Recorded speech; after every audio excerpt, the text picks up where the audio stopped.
நன்றி செலுத்துகிறோம். ஆண்டவரே, இந்த வேளையிலும் இந்த ஆராதனை உம்முடைய கரத்திலே நாங்கள் தாழ்த்தி ஒப்படைக்கிறோம். நீரே ஆண்டு கொள்ளுங்க. பாடல் ஆராதனை, துதி ஆராதனையை எங்களுக்கு ஆசீர்வாதமாக்கித்தாங்க. சங்கீத ஆராதனை எங்களுக்கு ஆசீர்வாதமாக்கித்தாங்க. தேவதாசனை மறைத்து நீர் வெளிப்படுவீராக. உடைய மெல்லிய சத்தத்தை நாங்கள் உணர்ந்து கொள்ள எங்களுக்கு கிருபை தாங்க. எங்களோடு பேசுங்க, எங்களோடு இடைபடுங்க. வரதிடப்பட்ட மக்கள் யாவரையும் துரிதமாய் கூட்டி சேருங்க ராஜா. ஸ்தோத்திரிக்கிறோம். இந்த நாளிலும் பரிசுத்த பந்திக்கு நேராக எங்களை தாழ்த்தி ஒப்படைக்கிறோம். எங்களை பரிசுத்தப்படுத்துங்க, கழுவுங்க. ஆண்டவரே, உம்முடைய இரத்தத்தினாலே மீட்டுக் கொள்ளுங்க. இயேசுவின் மூலம் ஜெபிக்கிறோம் எங்கள் ஜீவனம் அன்பு நேர்ந்த நல்ல பிதாவே, ஆமென். நாம் யாவரும் எழுமி நின்று கர்த்தருடைய நாமத்தை சங்கீதத்தினால் மகிமைப்படுத்துவோம். வாசிக்கும்படி தெரிந்து கொள்ளப்பட்ட சங்கீதம் 81. நம்முடைய பலனாகிய தேவனை கெம்பீரமாய் பாடி யாக்கோப்பின் தேவனை குறித்து ஆர்ப்பரியுங்கள். தம்புரு வாசித்து வீணையும் இனிய ஓசையான சுரமண்டலத்திலையும் எடுத்து சங்கீதம் பாடுங்கள்.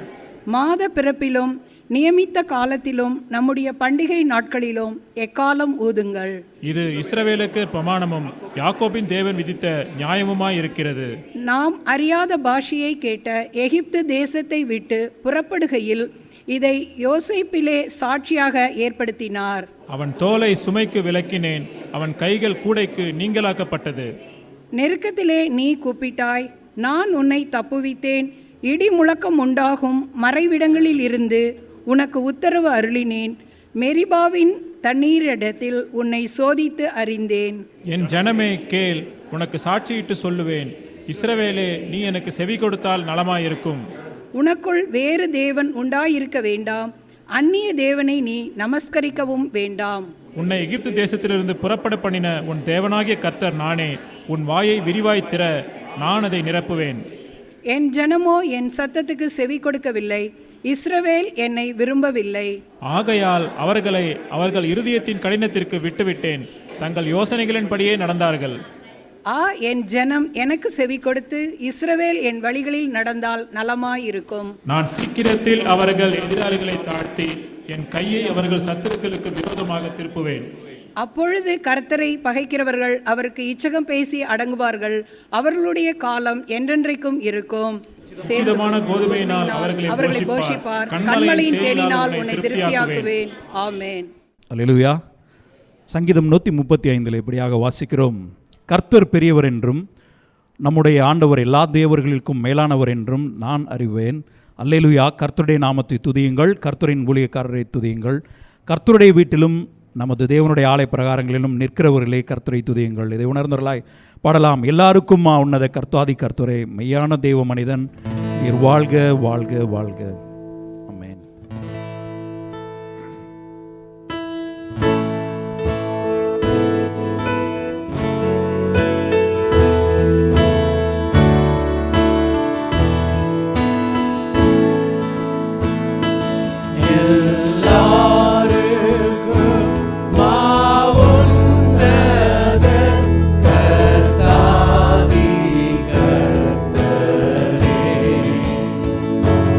Hey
பார்த்த ஒரு வார்த்தை, காலையில் பார்த்தோம், அதை மீண்டும் அவர்களோடு பகிர்ந்து கொள்ள விரும்புகிறேன்.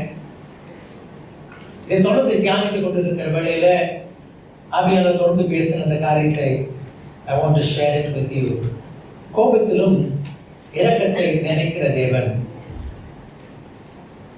கோபத்திலும் கோபித்தாலும் அவர் இரக்கத்தை நினைக்கிற தேவன். ஹபக்குக் 3ஆம் அதிகாரம் முதல் 2 வசனங்களை வாசிக்கலாம். ஹபக்குக் 3ஆம் அதிகாரம் முதல் 2 வசனம். ஆபகுக் தீர்க்கதரிசி சிகாயாவில் பாடின விண்ணப்பம். கர்த்தாவே, நீர் வெளிப்படுத்தினதை நான் கேட்டேன், எனக்கு பயம் உண்டாயிற்று. கர்த்தாவே, வருஷங்களின் நடுவிலே கூடிய கிளியை உயிர்ப்பியும், வருஷங்களின் நடுவிலே அதை விளங்க பண்ணும்.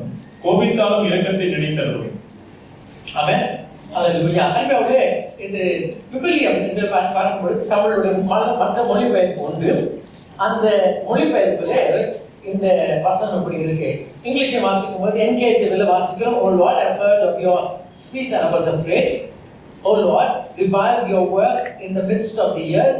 In the midst of the years, make it known in wrath and of mercy. NIV இப்படி வாசிக்கிறோம். Lord, I have heard of your fame. Lord, I have heard of your fame. உம்மை குறித்து நான் கேள்விப்பட்டிருக்கிறேன். I stand in awe of your deeds. I stand in awe of your deeds are awesome. Oh Lord, renew them in our days. Renew them in our days. Amen.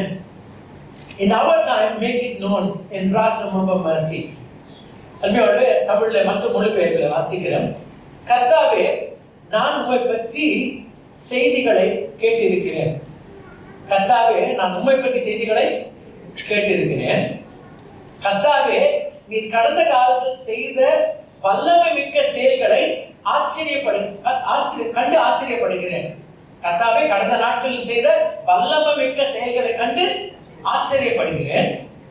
இப்பொழுது நான் நீர் எங்கள் நாட்களில் பெரும் செயல்கள் செய்ய வேண்டும் என்று ஜெபிக்கிறேன். இப்ப என்ன ஜெபம் என்னன்னா, இந்த பெரும் செயல்களை யார் காலத்துல? என் நாட்களில் செய்ய வேண்டும் என்று நான் ஜெபிக்கிறேன். தயவு செய்து அச்செயல்கள் எங்கள் காலத்திலே நிகழுமாறு செய்யும். நீர் கோபம் கொள்ளும் பொழுது இரக்கம் காட்ட நினைத்தருளும். நீர் கோபம் கொள்ளும் பொழுது இரக்கம் காட்ட நினைத்தருளும். ஆமென். அல்லேலூயா. வருஷத்தின் அடிப்படையில் அல்ல அன்பானவர்களே, எங்கள் காலத்திலே, எங்கள் நாட்களிலே நமக்கு ஒரு சிறிய தீர்க்கதரிசியாக பார்க்கிறோம். ஒரு சின்ன தீர்க்கதரிசி புத்தகம், 3 அதிகாரங்கள் தான் உண்டு. Just 3 chapters. It's a very small book in the Old Testament. அவங்களுடைய காலத்தை குறித்து பார்க்க வேண்டும் என்றால் அன்பானவர்களே, எரேமியாவுக்கு கொஞ்சம் அந்த நாட்கள் கொஞ்சம் முன்னாடி, கிட்டத்தட்ட எரேமியாவுக்கு ஆரம்ப நாட்கள்ல அவங்களுக்கு இருக்கிறதை பார்க்கிறோம். செப்பனியாவோட கூட இருக்கிற அந்த இன்னொரு தீர்க்கதரிசியா பார்க்கிறோம். அவங்களுடைய பின்னணி நமக்கு நிறைய தெரியாது. அவன் எந்த கோத்திரத்தை சார்ந்தவன், அவன் எந்த ஊர், எந்த அர்பியாவில் அவன் அம்மா அப்பா எதுவுமே தெரியல நமக்கு. அவனை குறித்த சில குணாதிசயங்களை அர்பியாவில் இந்த 3 அதிகாரங்களிலே பார்க்கணும். முதல் அதிகாரத்தில் நிறைய காரியத்தை பார்க்கலாம். முதலாவது, ஹபக்குக் என்றாலே தேவன் என்னை அரவணைக்கிறார். தேவனின் அரவணைப்பு. அல்லேலூயா, அல்லேலூயா. ஹபக்குக் வார்த்தைக்கு ஒரு அருமையான அர்த்தமான அன்பானவர்களே, God embraces me, the embracing of God. Please understand, we live in a world where we are embarrassed by people, but we have a God who embraces us. இந்த உலகத்துல பாத்தீங்கன்னா நிறைய பேர் நம்ம என்ன பண்றாங்கன்னா, நம்மை அவதூறாய் அன்பானவர்களே பேசுகிற நேரத்துல இந்த உலகத்துல நம்மை அரவணைக்கிற ஒரு தேவன் ஒருவர் உண்டு. ஆமென். அல்லேலூயா. இந்த VBS நடக்கும். இந்த VBSல பாத்தீங்கன்னா மத்தியான நேரத்துல சாப்பிட்டு உட்காருவாங்க. அப்படி ரவுண்டோட உட்கார வச்சீங்களே, அது குரூப்பா செட்டா உட்காரும். அவங்கள பாக்குறதா ஒழுங்கா சாப்பிட்டாங்களா இல்லையான்னு பாக்குறதா நம்ம வேலை. இதுல உட்காரும் போது நிறைய பேச்சு. என்ன பேச்சுன்னா, இந்த காலத்துல வேற ஒன்றும் இல்லை, கிண்டல் பேச்சு. ஐயா, நல்லா கவனிங்க. இன்னைக்கு பிள்ளைங்களாம் அப்படிதான் இருப்பாங்க. அந்த பேச்சுல கிண்டல் பேச்சுன்னா என்னன்னா, மத்தவங்க அப்படி கொஞ்சம் அப்படி தரக்குறைவா பேசுறது, புல்லிங். அது கட்டாயம் நம்ம பிள்ளைகிட்ட வளராம அது இருக்காம அப்படி முளையிலே கிள்ளிடணும். என்னன்னு கேட்டா, நான் என்ன சொன்னேன்? சும்மா நான் சொன்னேன், சும்மா சொன்னேன். ஆனா ஒருத்தனை குறித்து சொல்லி 4 பேர் அவனை பார்த்து சிரிக்கிற மாதிரி ஐயா இதுதான் நம்ம உலகம். இந்த உலகம் அறிவியோல நம்மை அவதூறாய் பேசுகிற உலகத்திலே நம்மை அரவணைக்கிற ஒரு தேவன் ஒருவர் உண்டு. அபகுக் என்றால் தேவனின் அரவணைப்பு. Amen. In the world where we are embarrassed by people like to embarrass. எல்லாரும் முன்னாடி சொல்லி காட்டுறது, குத்தி காட்டுறதுலாம் அது அது சபையில கூட பாத்தீங்கன்னா குடும்பத்துல எல்லாம் இருக்கும். ஆனா இந்த ஆண்டவர் எப்படிப்பட்டவர் என்றால் நம்மை அரவணைக்கிற தேவன். ஹல்லேலூயா. ஆனா இவ்வளவு அருமையான பேரு நான் நிறைய நேரத்துல நிறைய கிறிஸ்தவங்க அபகுக்கு பேர் வைக்கிறத பார்க்கல. இனிமே பாப்போம்னு நினைக்கிறேன். சரிங்களா? It's a wonderful name. Embraced by God. தேவனால் அரவணைப்பை பெற்றவர். ஆமென். ஹல்லேலூயா. அது மாத்திரமல்ல, அபகுக் பாத்தீங்கன்னா he is of a different character. ரொம்ப ஆண்டவரோட ஓப்பனா பேசுறாங்க. ஆமென். ஹல்லேலூயா. சிலவங்க இருக்கிறாங்க அப்படி வருவாங்க, அமைதலா வருவாங்க, அப்படி அமைதலா போவாங்க. அபகுக் அப்படி கிடையாதுங்க. அவன் என்ன பார்த்தாலும் அதை பார்த்த உடனே அது என்னன்னு கேட்பான், அது ஏன்னு கேட்பான், அது எதுக்குன்னு கேட்பான். வாசிக்கலாம். முதல் அறிவுள்ள 4 வசனங்களை வாசிக்கலாம். தீர்க்கதரிசி தரிசனமாய் கண்ட பாரம், கர்த்தாவே நான் எதுவரைக்கும் உம்மை நோக்கி கூப்பிடுவேன், நீர் கேளும். ஆரம்ப வார்த்தைகளை பாருங்களேன். ஆரம்ப ஓப்பனிங் வேர்ட்ஸ் பாத்தீங்கன்னா இப்பதான் கூப்பிட்ட. சில பிள்ளைய சொல்லுவாங்க, நான் எவ்வளவு நேரம் கூப்பிடுறது, நான் எவ்வளவு நேரம் இப்பதான் கூப்பிட்டேன். ஐயா, you see a kid talking to the father.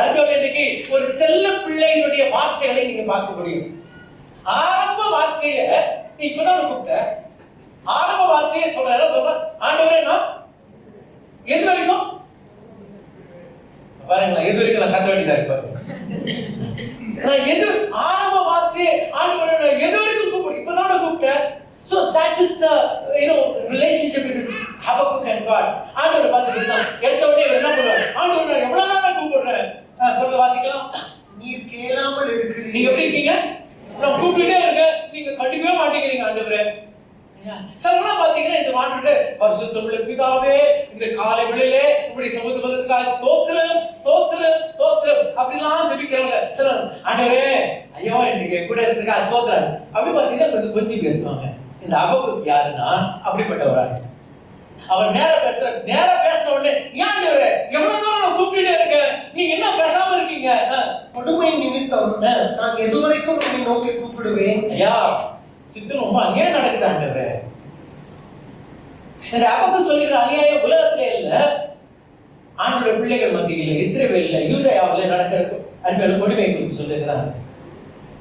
ஐயா வெளியே கொடுமை நடந்தா வேறமா, ஆனா இன்னைக்கு சபையில கொடுமை நடக்குது, சபையில கெட்டது நடக்குது, கிறிஸ்தவ மத்தியில கெட்டது. இது எனக்கு பொறுக்கலங்க. எனக்கு அது பார்க்க ரொம்ப கோபமா வருது, எனக்கு ரொம்ப அப்செட் ஆகுது. ஐயா இன்னைக்கு நிறைய பேர் அப்படி இருக்கிறாங்களே அப்படிதான் இந்த அபகுக். ஆண்டவர் அபகுக் சொல்றான், ஆண்டவரே இந்த கொடுமையெல்லாம் பார்க்கும்போது ரொம்ப கஷ்டமா இருக்கு. தொடர்ந்து வாசிக்கலாம்.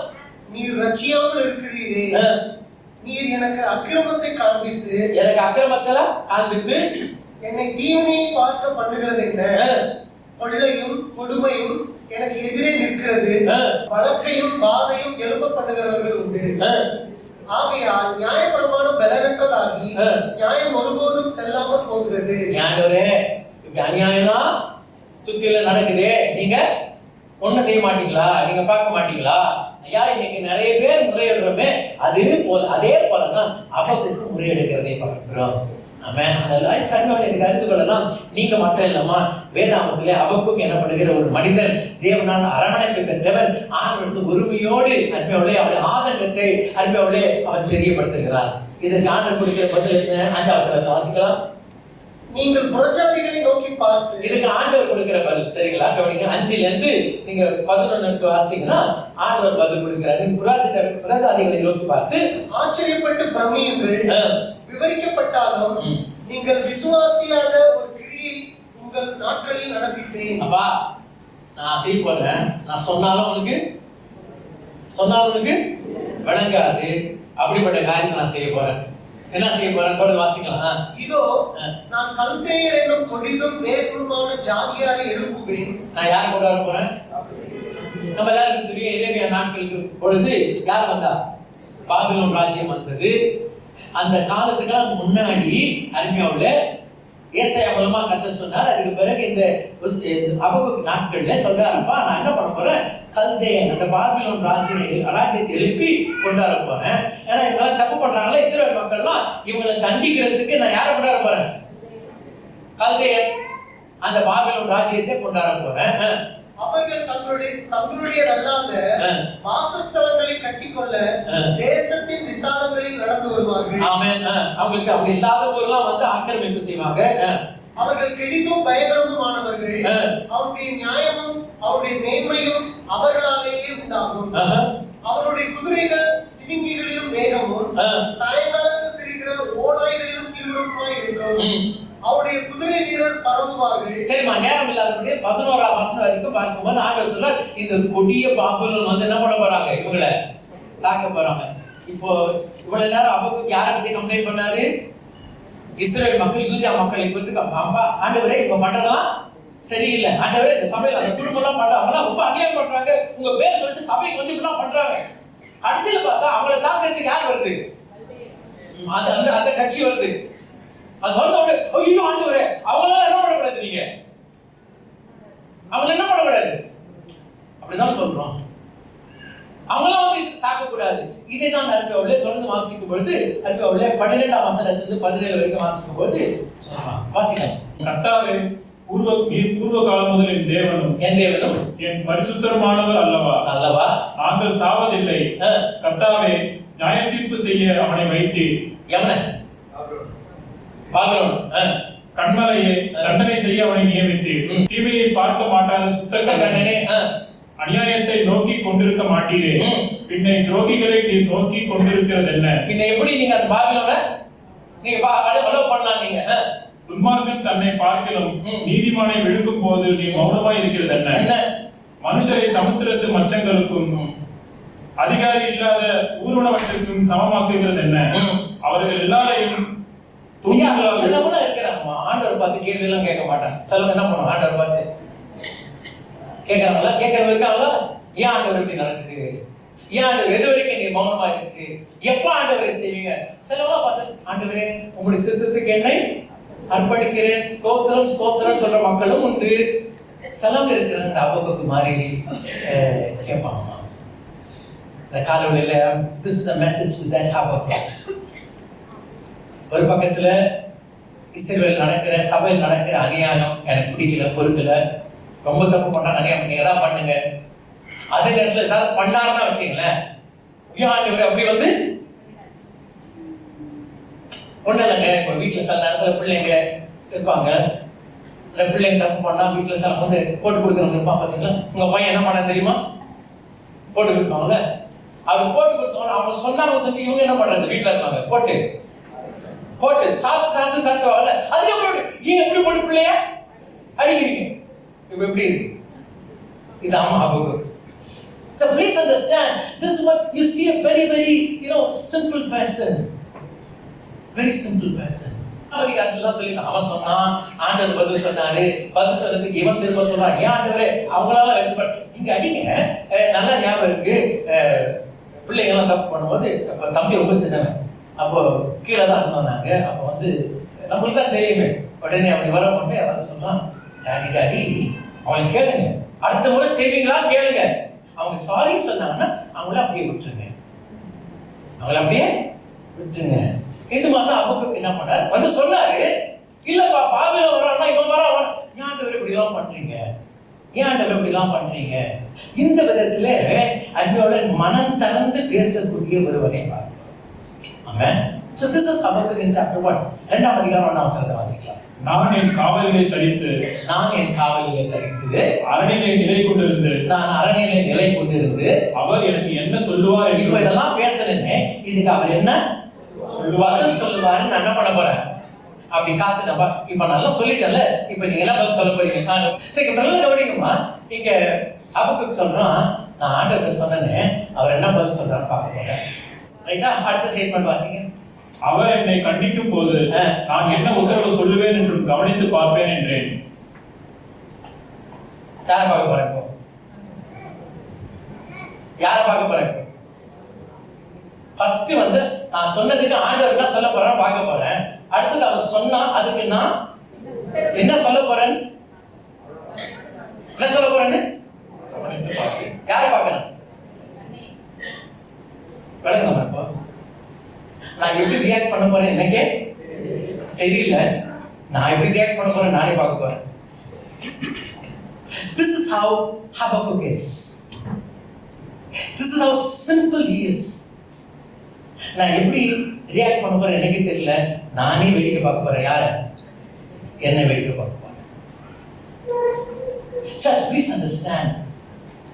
This is how Habakkuk talks with God in a very simple way.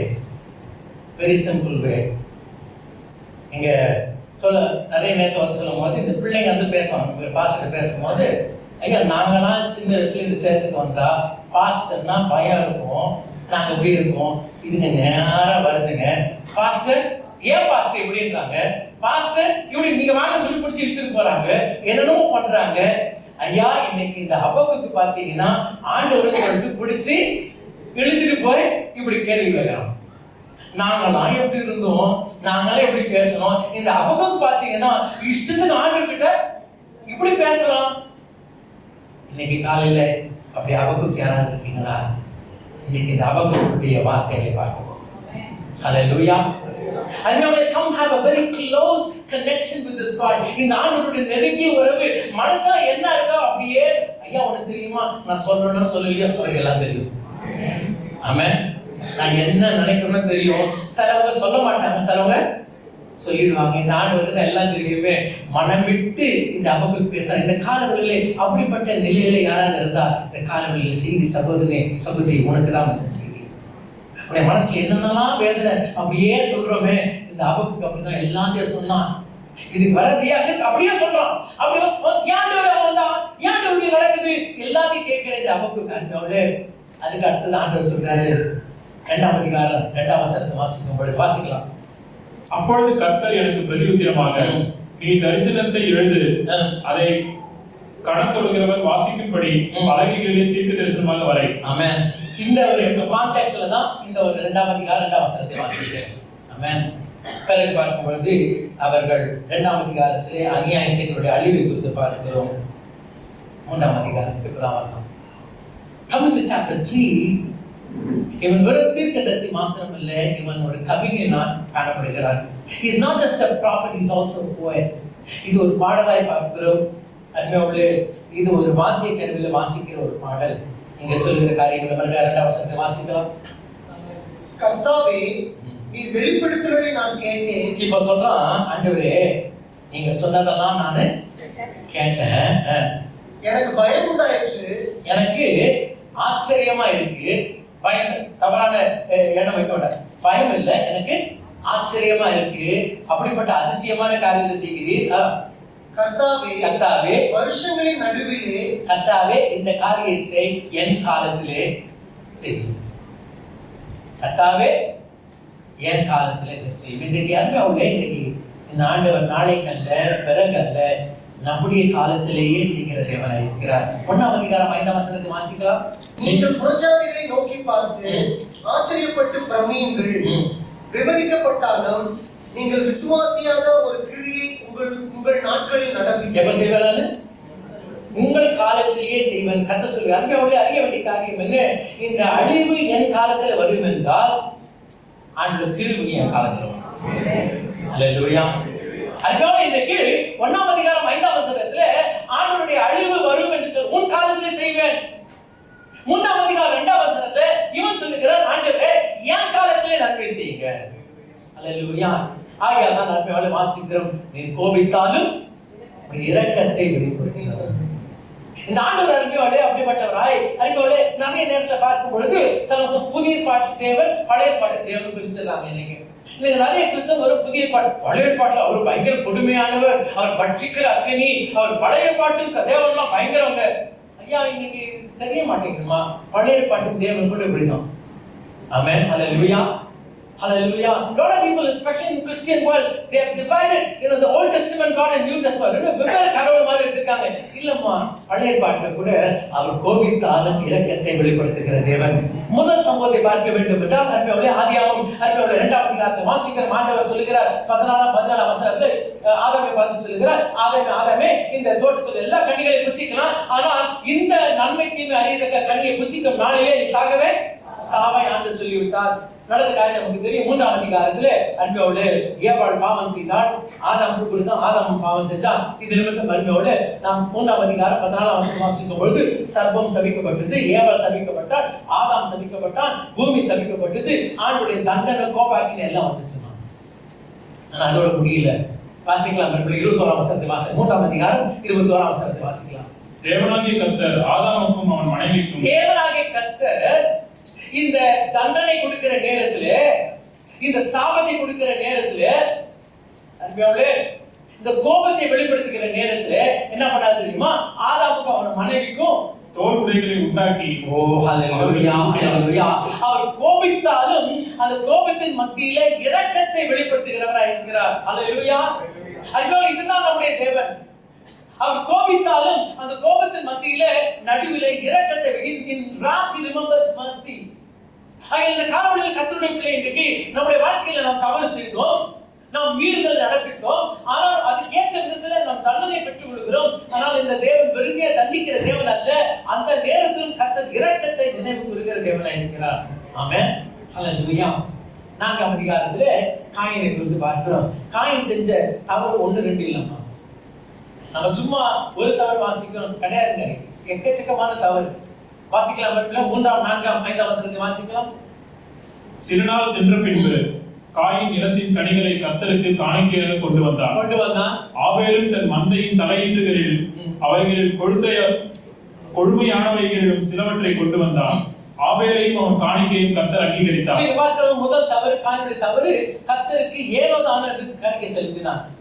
சும்மா இஷ்டத்துக்கு. ஐயா முதல் தவறு, unaccepted sacrifice was given. அதனால் தேவனால் அங்கீகரிக்கப்பட முடியாத ஒரு பலியை செலுத்தினார். ஆண்டவர் கொடுத்தா பத்தாதுமா, நல்லா கவனிங்க, அவர் ஏற்றுக்கொள்ளக்கூடிய ஒரு காணிக்கை தர வேண்டும். ஆனால் காயினோ சும்மா ஏனதானே கொடுத்தான். முதல் தப்பு.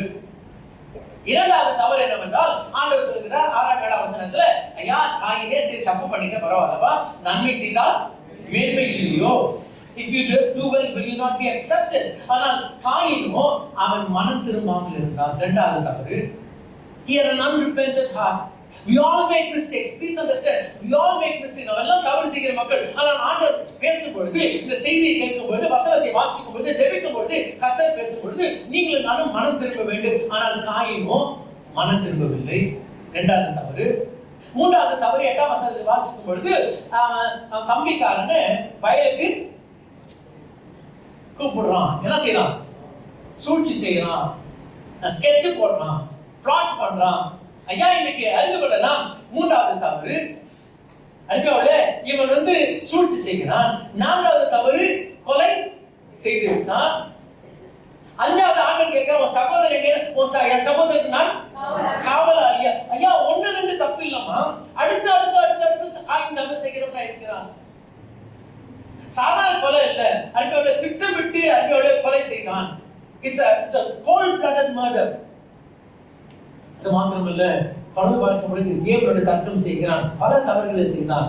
இந்த காயின் எப்படி தண்டிக்கணுமா? ஆனாலும் அவளை பார்க்க வாசிக்கலாம். அப்பொழுது கர்த்தர் அவனை நோக்கி, காயினை கொல்லுகிற எவன் மேலும் 7 பழி சுமரும் என்று சொல்லி, காயினை கண்டுபிடிக்கிறவன் எவனும் அவனை கொன்று போடாதபடி அவன் தலையில, அவன் நெத்தியில, அல்லேலூயா, யாருக்கு கிருபை கட்டுறாரு? ஐயா கோபத்திலும் இந்த ஆண்டவர் இரக்கத்தை காட்டுகிறார். ஆதாம் ஏவாள் கிட்ட பார்க்கிறோம், காயின் கிட்ட பார்க்கிறோம். ஆமென் அல்லேலூயா. தொடர்ந்து பார்க்க வேண்டும் என்றால் நோவா காலத்திலும் அதை பார்க்கிறோம். ஆமென் அல்லேலூயா. அது மாத்திரமல்ல, வேதாகமத்தில் சில பகுதியில் எனக்கு விளங்காத புரியாத பகுதிகள்லாம் சிலது இருக்கு. லேவியராம் புத்தகமே பார்த்தீங்கன்னா சட்ட திட்டங்கள் புத்தகம். entire book of Leviticus is full of laws, நியாய பிரமாணங்கள், விதிமுறைகள். இது எப்படி செய்யணும், அதை எப்படி செய்யக்கூடாது, நான் சாப்பிடணும், அதை சாப்பிடக்கூடாது, இப்படிலாம் வலி செலுத்தணும், இது வீட்டில் இப்படிலாம் கல்யாணம் பண்ணணும், இப்படி கல்யாணம் பண்ணக்கூடாது, நிறைய சட்ட திட்டங்கள். அதுல ஒண்ணு இதுல 13ஆம் அதிகாரத்துல என்ன வாசிக்கிறோம்னா குஷ்டரோகம் இது குறித்து வாசிக்கிறோம். ஐயா உடம்புல இப்படிப்பட்ட வியாதி இருந்தா இவங்கெல்லாம் பாளையத்துக்கு வெளியே புறம்பே இவர்கள் ஒதுக்கி வைக்கப்படுவார்கள், புறக்கணிக்கப்படுவார்கள். ஆமென். அப்படிப்பட்ட ஒரு அந்த காரியத்தை பார்க்கிறது யார் என்றால் ஆசாரியன். ஆசாரியன் நம்மளுக்கு எல்லாம் தெரியும். 10 குஷ்டரோகி வந்தாங்க, இயேசு சொல்றாரு போய் யார்கிட்ட போய் காட்டு, ஆசாரியன். சோ இந்த ஆசாரியன் தான் என்ன பண்ணுவான், செக் பண்ணுவான். சோ என்ன பண்ணீங்கன்னா லைனா நிக்கிறாங்க. எங்க நிக்கிறாங்க? யாரை பார்க்கறதுக்கு? ஆசாரியரை பார்க்கறதுக்கு. ஐயா நான் நான் என்ன பண்ணேன், நான் வந்து யுனானி எடுத்தேன், நான் வந்து இந்த சித்தா எடுத்தேன், என்னென்னமோ மருந்தெல்லாம் எடுத்து என்ன பண்ணிருக்கேன், நான் கொஞ்சம் சரியாயிட்டேன், இது வந்து பாருங்கன்னு சொல்லிட்டு ஆசாரியர்கிட்ட காட்ட வரான். வாசிக்கலாம்.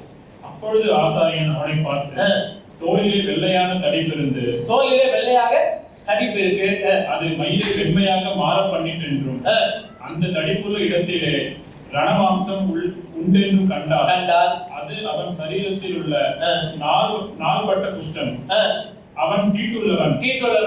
ஆதலால் ஆசாரியன் அவனை அடைத்து வைக்காமல் தீட்டுள்ளவன் என்று தீர்க்க கடவன். போ, ஊர் விட்டு வெளியே போ. ஏன் லைன்ல நிக்கிற ஒவ்வொருத்தரும் பாத்தீங்கன்னா தலையில பேட்ச், கையில பேட்ச், கால்ல பேட்ச், இந்த பேட்ச், அந்த பேட்ச், எல்லாமே டிஸ்பேட்ச், எல்லாமே எல்லாம் அமுச்சு விட்டாச்சு. அப்படியே நீங்க ஒவ்வொருத்தரா அனுப்பிட்டு இருக்கும் போது அங்க கடைசியில் ஒருத்தர் இருக்கிறார். வாசிக்கலாம். அவர் எப்படி இருக்காரு பாப்போம். ஆசாரியன் பார்க்கிற இடங்கள் எங்கும், இவன் பாத்தீங்கன்னா ஆசாரியன் பார்க்கிற இடம் எங்கும் தோலிலே குஷ்டம் தோன்றி, தோல்ல என்ன இருக்கு, குஷ்டம் தோன்றி, அந்த ரோகம் உள்ளவனுடைய தலை தொடங்கி அவன் கால் மட்டும் எப்படி இருக்கு, தேகம் முழுவதையும் மூடி இருக்க கண்டால், அப்பொழுது ஆசாரியன் பார்த்து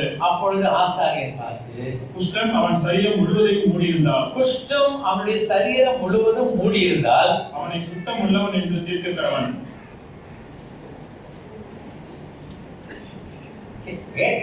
கேட்கும் போது சிரிப்பு வருது. ஐயா இந்த ஆண்டவர் எப்படிப்பட்டவர், இவனை ஐயா எப்படிமா, அது அப்படிதான். அது அல்லேலூயா. இந்த காலவழியில கர்த்தருடைய பிள்ளை இன்னைக்கு ஐயா இன்னைக்கு இப்படிப்பட்ட மக்களை ஒதுக்கணுமே, இப்படிப்பட்ட மக்களை கண்டனம் பண்ணணுமே.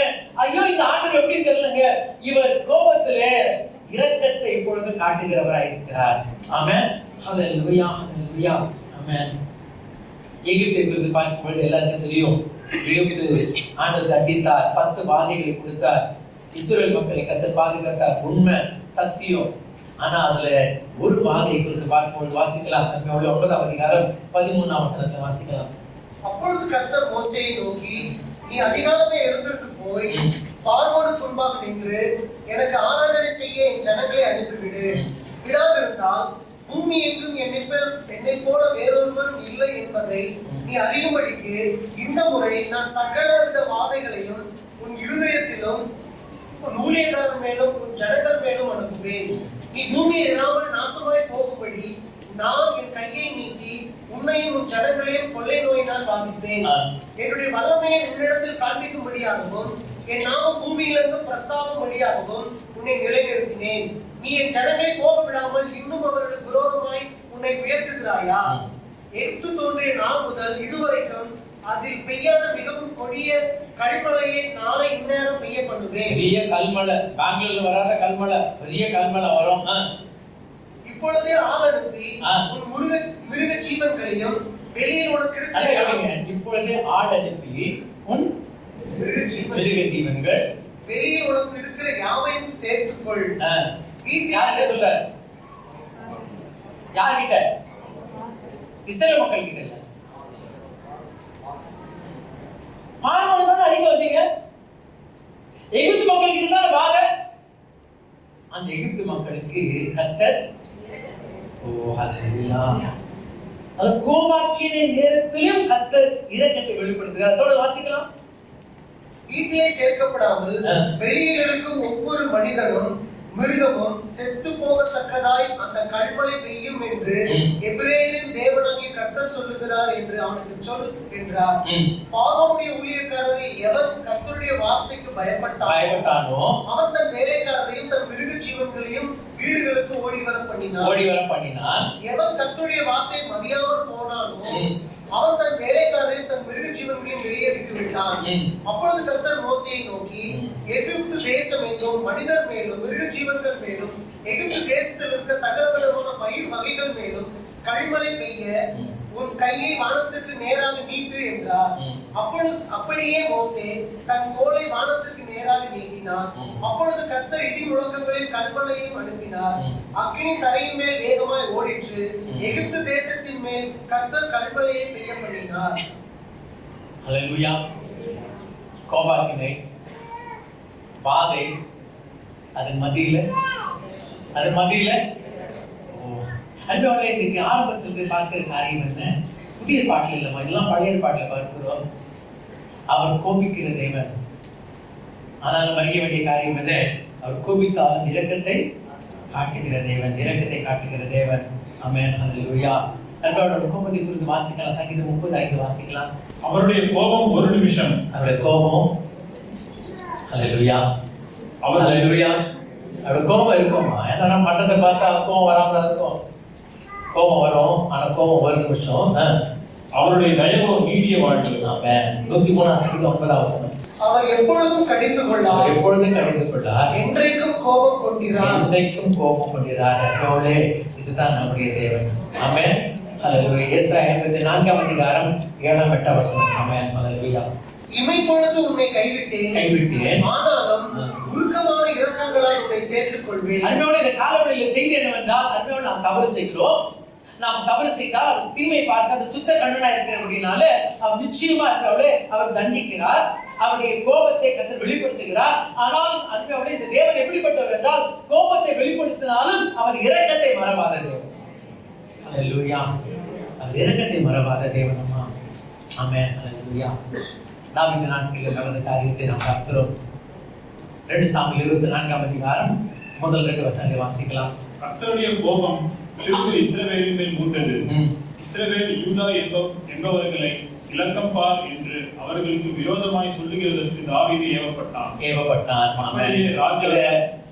2 சாமுவேலை பார்க்கும்போது கர்த்தர் செஞ்ச மாதிரி பார்க்கிறோம். அது மாத்திரமல்ல, நாம் ஒரு 3 நாளாகவும் 26 அதிகாரத்தில் பார்க்கும் பொழுது சாத்தான் எழுதினதாக பார்க்கிறோம். நம்ம நிறைய பேருக்கு கேள்வி இருக்கலாம், ஆண்டவரா சாத்தானான்னு சொல்லிட்டு.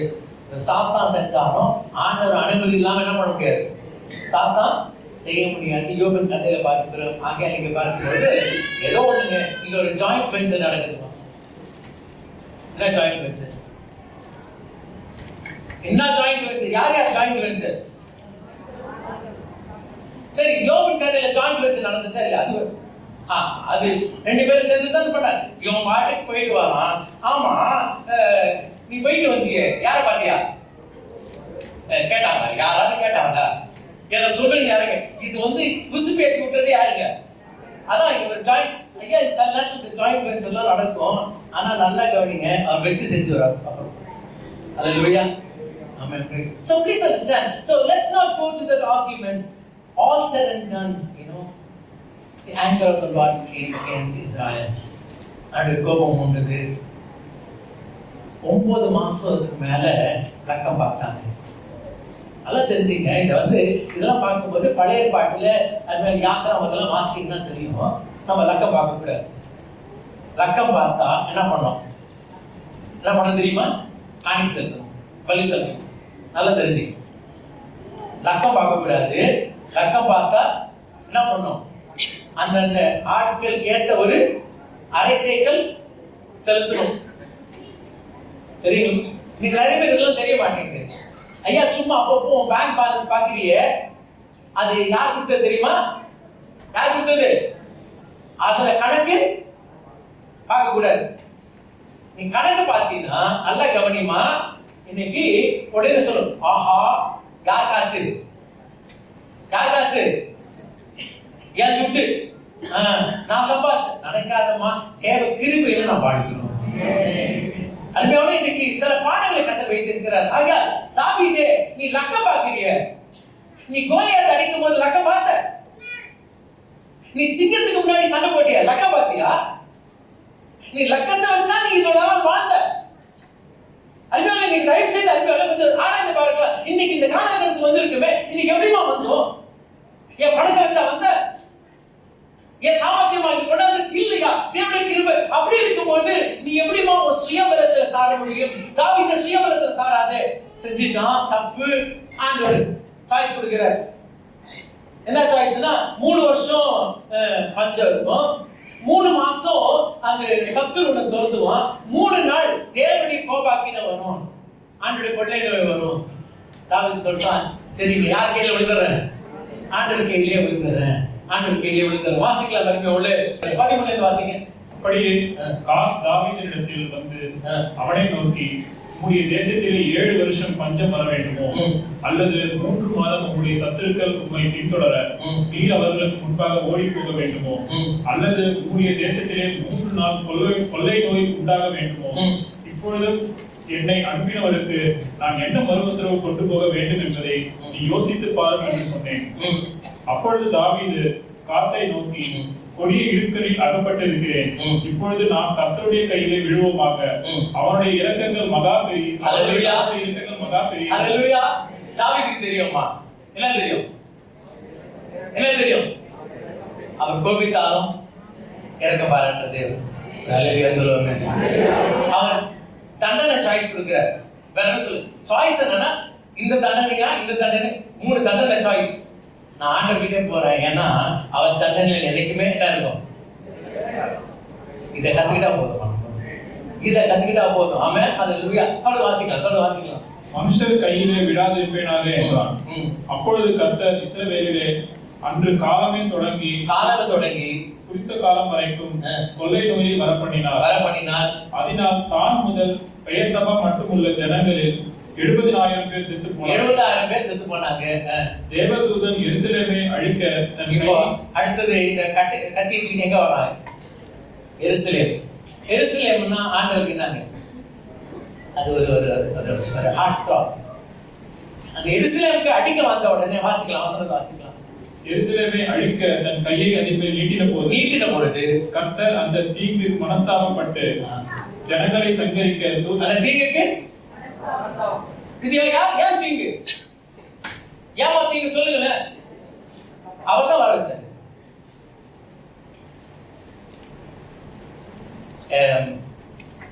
எங்க அப்பா எனக்கு ரொம்ப கண்டிப்பா வளர்ப்பார், அன்புள்ளவர், கண்டிப்பா வளர்ப்பார். எங்க அப்பா எங்களை அடிக்கிறத பார்த்து விசுவாசிங்க அழுவாங்க, அதெல்லாம் நடக்கும். அதுல வந்து ஒரு முறை வந்து எங்க அண்ணன் இன்னொருத்தவங்க பேசியிருக்காங்க. அதை வந்து கேட்டு எங்க அப்பா சொல்றான், ஒருத்தர் இருக்கிறாரு, அவர் அடிப்பாரு, அடிச்சுட்டு அவரே வந்து காயம் கட்டுவார், பறந்து போடுவார். ஒருத்தர் இருக்கிறாரு, அவரே என்ன பண்ணுவாரு? அடிப்பாரு. யாரு? அவர் அடிப்பாரு, அடிச்சுட்ட பிறகு அவரே அழுது என்ன பண்ணுவாரு? மருந்து போடுவாரு. இதான் பண்ணபடி ஆண்டவர். இவர் தான் நம்முடைய தேவன். அல்லேலூயா. இவர் எருசலேமுக்கு வரும் பொழுது பார்த்து மனஸ்தாபப்பட்டார்.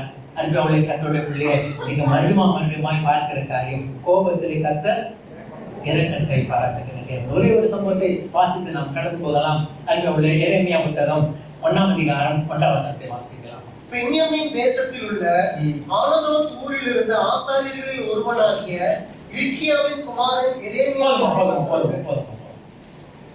இது பென்யமீன் ஊர்ல ஆனதோத் ஊரில் இருக்கிற ஒரு எலிக்கியா ஆசாருடைய பையன் எரேமியாவுக்கு உண்டான கர்த்தருடைய வார்த்தை. ஆமென். நம்ம எல்லாருக்கும் தெரியும். தொடர்ந்து 5 வசனம் வாசிக்கும் பொழுது பார்க்கிறோம், எரேமியாவே, உன்னை தாயின் வயிற்றிலே உருவாக்கும் முன்னே உன்னை நான் தெரிந்து கொண்டேன். எல்லாம் நமக்கு தெரியும் தானே. இந்த எரேமியா எந்த ஊருங்க? என்ன ஊரு? ஆனதோத். ஆனதோத் என்ன ஊர் தெரியுமா? ஆனதோத் என்ன ஊர்னா ஆசாரியர் ஊர். எந்த ஆசாரியர் ஊர்னா அருமையான வாசிக்கலாம். 1 ராஜாக்கள் 2ஆம் அதிகாரம் 26-27 வாசிக்கலாம். 1 ராஜாக்கள் 2:26-27.